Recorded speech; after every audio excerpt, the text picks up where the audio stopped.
Pakasana, ekkapada pakasana. Neid tehakse ka erinevat moodi. Näitan siis täna ühte versioonidest.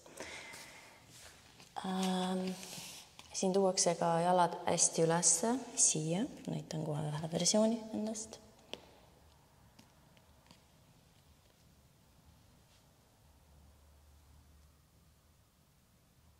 Nii.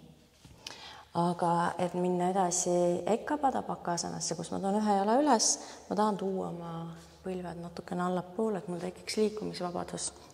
Seega ma teen seda hoopis nii.